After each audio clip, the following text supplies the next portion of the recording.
Hola, ¿qué tal? ¿Cómo están? Muy buenas noches. Muchas gracias por acompañarme de nueva cuenta en esta videocolumna de los martes.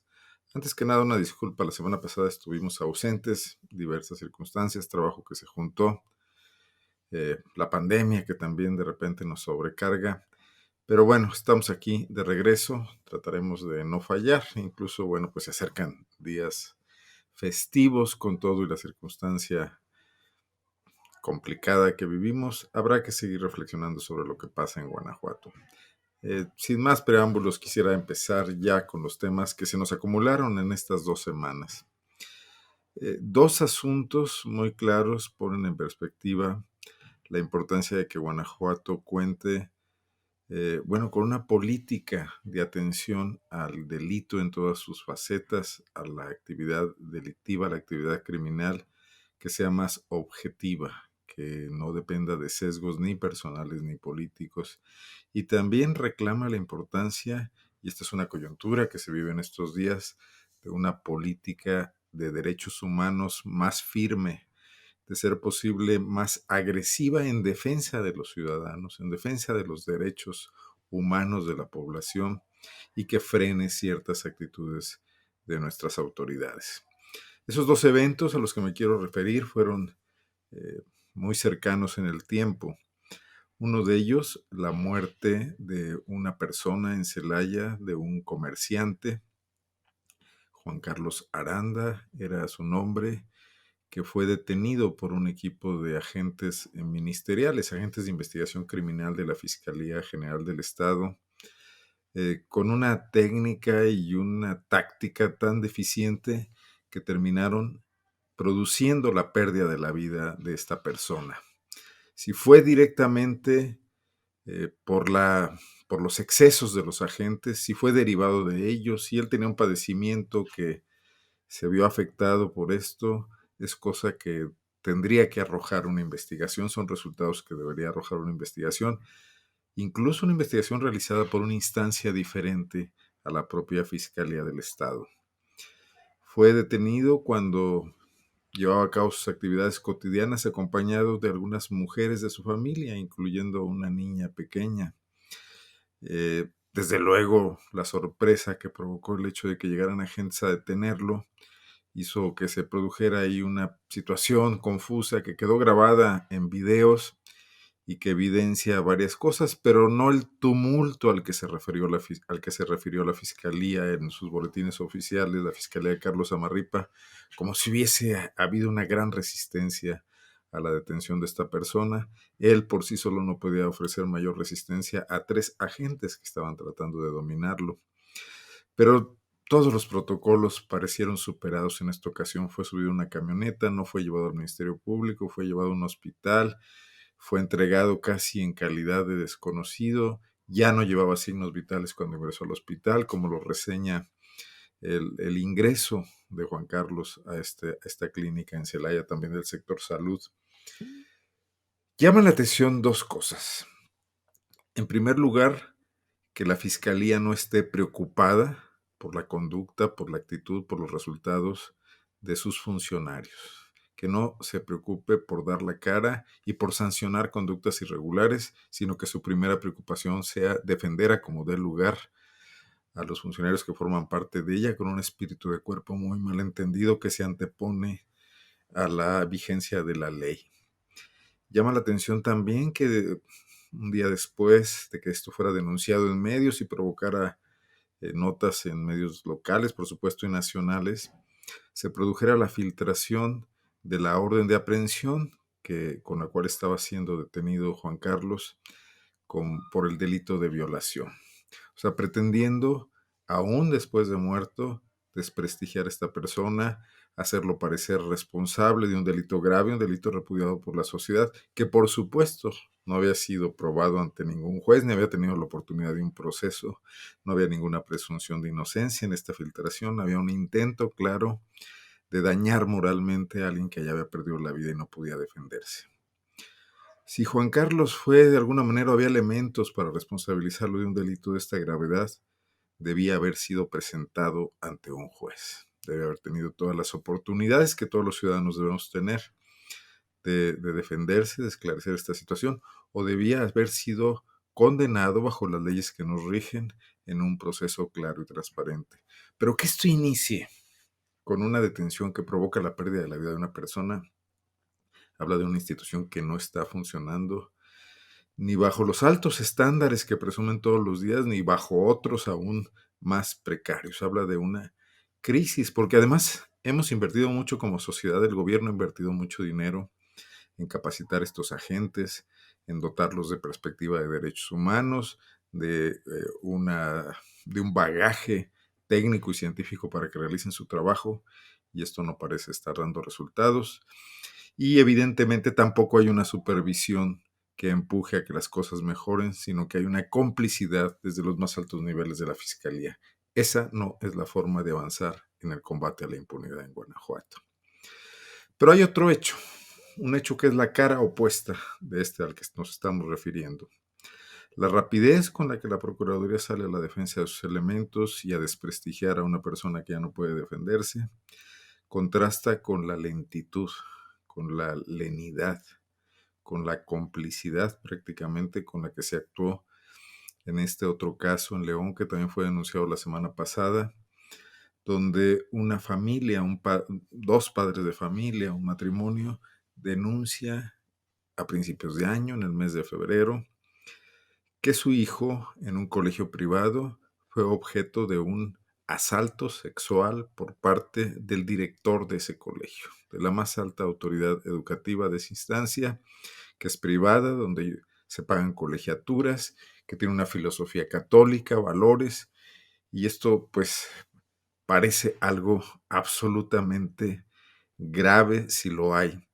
Pero más grave aún es que esa denuncia no haya sido escuchada en ninguna instancia gubernamental y que hayan sido necesario que pasaran 9 meses para que los padres decidieran salir a volver a denunciar la desatención de la que estaba siendo objeto su denuncia.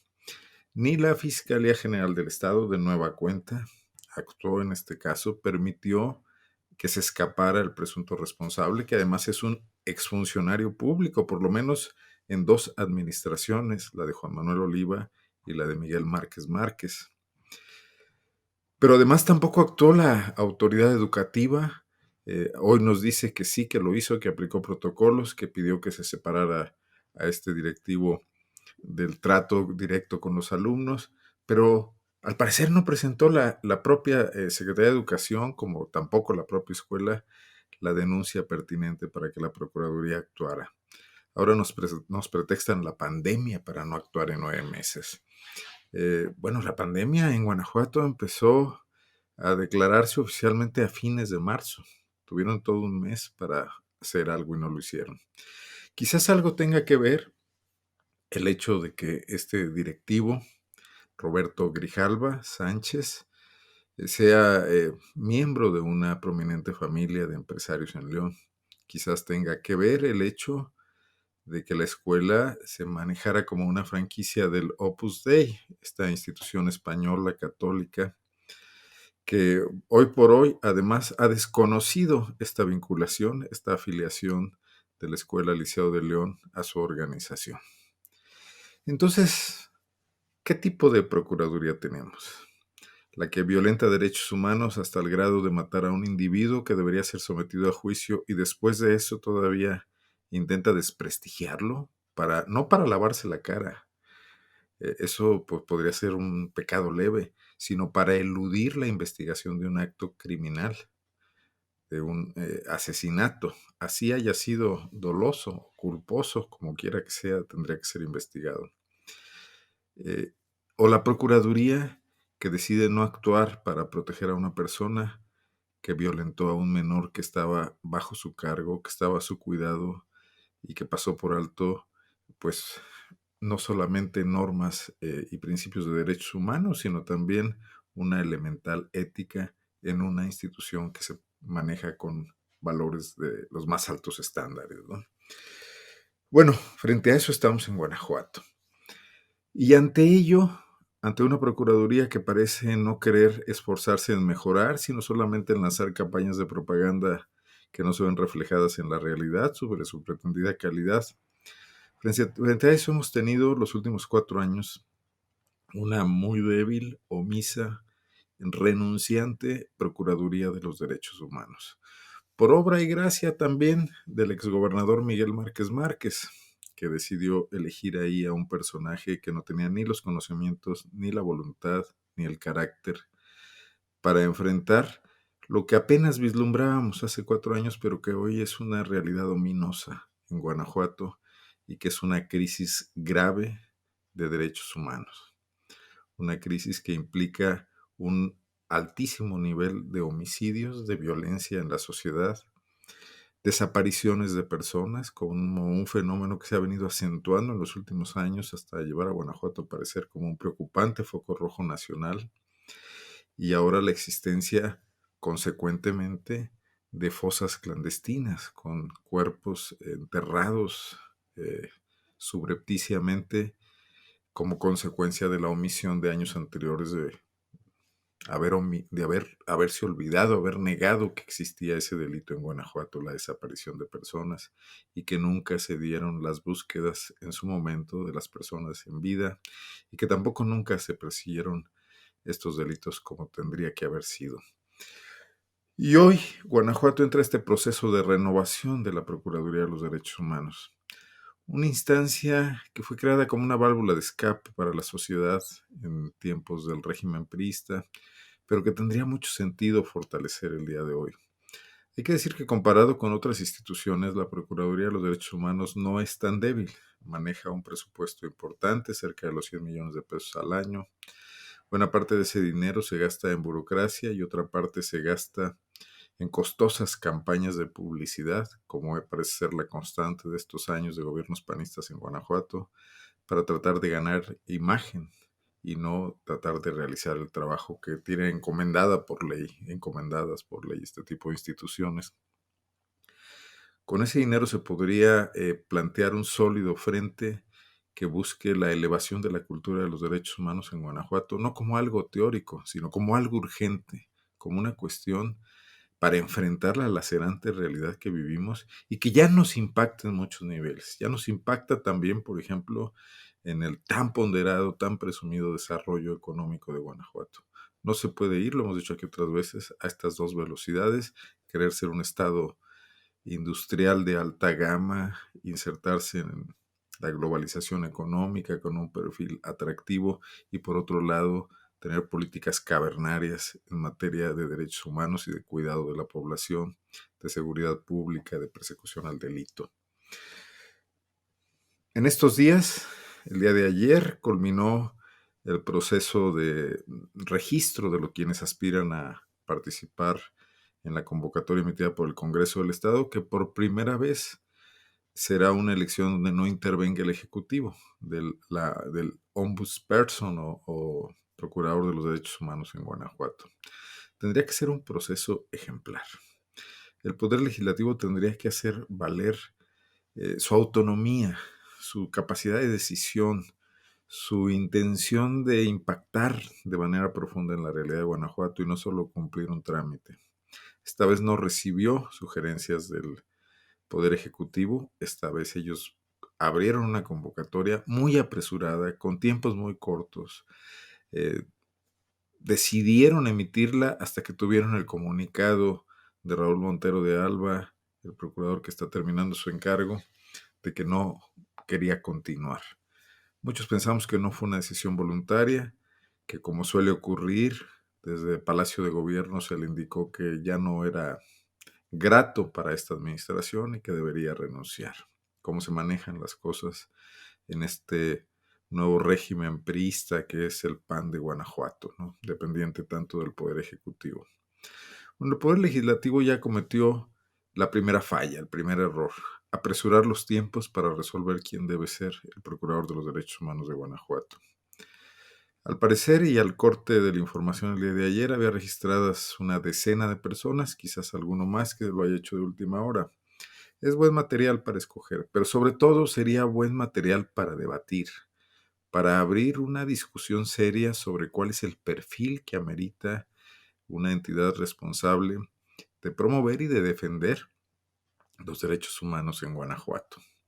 Y a esto invitar a instituciones. Guanajuato por primera vez tiene una gran efervescencia, un auge de organizaciones, de colectivos de defensa de derechos humanos, de activistas, propiciados por las propias circunstancias que vivimos, obligados por la realidad que vivimos. Es el caso de las organizaciones de buscadoras, sobre todo son mujeres y buscadores que han salido a rastrear el territorio de Guanajuato para encontrar pistas de sus seres queridos que han ya localizado fosas lamentablemente con decenas de cuerpos identificados en Guanajuato, en el sur del estado. Tenemos también organizaciones ambientales frente al desastre que se vive en Guanajuato y el derecho a un medio ambiente sano también es un derecho humano. Los periodistas comenzamos a organizarnos ante estos embates. Hemos tenido ya una víctima en el ejercicio del trabajo. Antes había habido otros periodistas también sujetos a violencia y muchos ataques de otro tipo, digitales, jurídicos, etcétera. Las mujeres con una gran energía también organizándose en colectivos para defender sus derechos. Las organizaciones de la diversidad sexual que también han surgido en los últimos años en Guanajuato y que han dado batallas importantes. Todo esto hace que se presente una interlocución que harían muy mal los legisladores de Guanajuato, dominados por el Partido Acción Nacional, muy sometidos el resto de los partidos a la lógica del partido dominante, en no escuchar. Lo menos que pueden hacer sería dialogar con esas organizaciones y ver cuáles son sus requerimientos.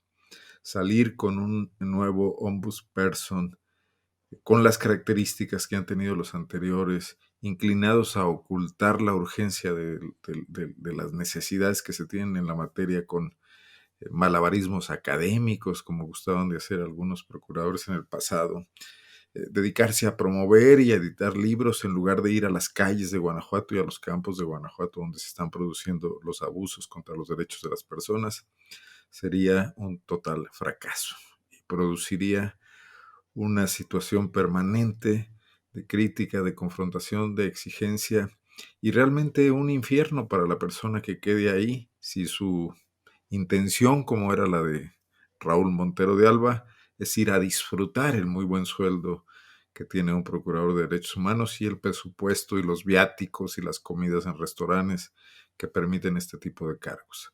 Sería una gran irresponsabilidad optar por alguien sin la vocación, sin los conocimientos, sin la trayectoria. Pero lo primero sería dialogar. Si eso no se produce, ya son muy malas noticias. Vamos a estar muy atentos a este proceso. Como lo va a estar seguramente buena parte de la sociedad de Guanajuato, del mundo académico y del mundo de las organizaciones de la sociedad civil, que por fortuna parecen gozar de cabal salud en Guanajuato. Quiero tocar también, lo hemos venido aquí haciendo más o menos con regularidad, la evolución de la pandemia.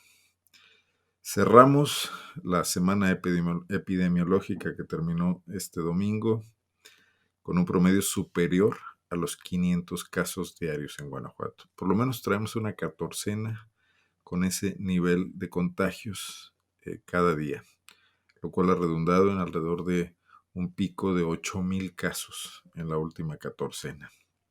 Esto ha vuelto a colocar a Guanajuato en niveles como los que se tenían a mediados de julio, a principios de agosto, cuando se registró el pico máximo de contagios de la primera oleada.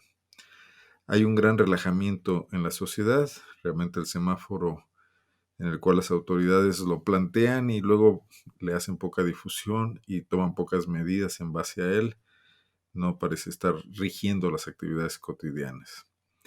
El fin de semana largo del puente del 20 de noviembre, el Buen Fin, etcétera, los festivales que hubo en esos días, los eventos que hubo en Guanajuato, volvieron a reunir multitudes. Hoy estamos viendo, en esta semana que pasó, muy probablemente los contagios derivados de esa intensificación de la movilidad.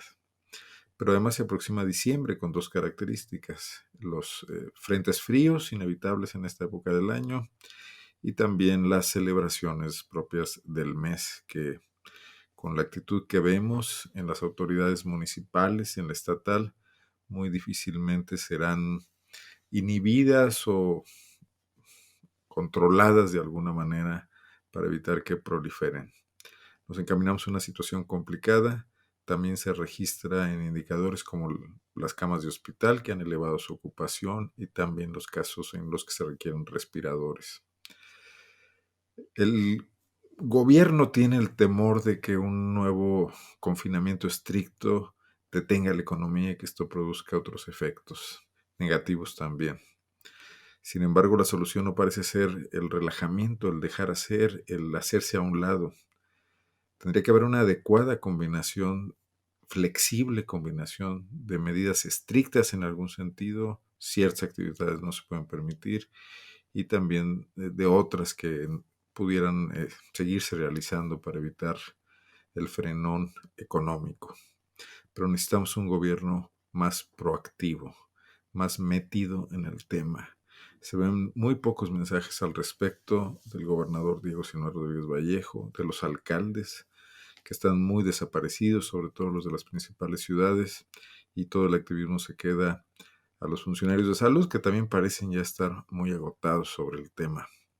Haría falta replantearse esto, como se le está pidiendo también al gobierno federal, el cual fue señalado esta semana, empezando la semana, en un llamamiento de la Organización Mundial de la Salud por que cambien las políticas, una situación de preocupación por lo que está ocurriendo en México. Nos toca revisar Guanajuato, tenemos un gobierno local, tenemos un gobierno estatal, y aquí también podrían tomarse medidas independientemente de que lo haga o no el gobierno federal. Creo que el tema es urgente.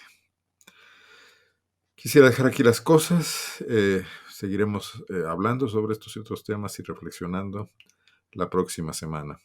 Yo soy Arnoldo Cuellar, soy integrante del Laboratorio de Periodismo y Opinión Pública. Los invito a que nos siga, a que visite nuestras páginas. Sobre todo no se pierda el especial que le presentamos de las historias de mujeres buscadoras, mujeres que han visto cambiar drásticamente su vida, que han retomado fuerzas de donde ha sido posible para enfrentar una situación que no esperaban y que les ha modificado completamente la existencia, que es tener un familiar desaparecido. Eso ocurre aquí en Guanajuato. Son historias de gente que está cerca de nosotros. Muchas gracias. Buenas noches.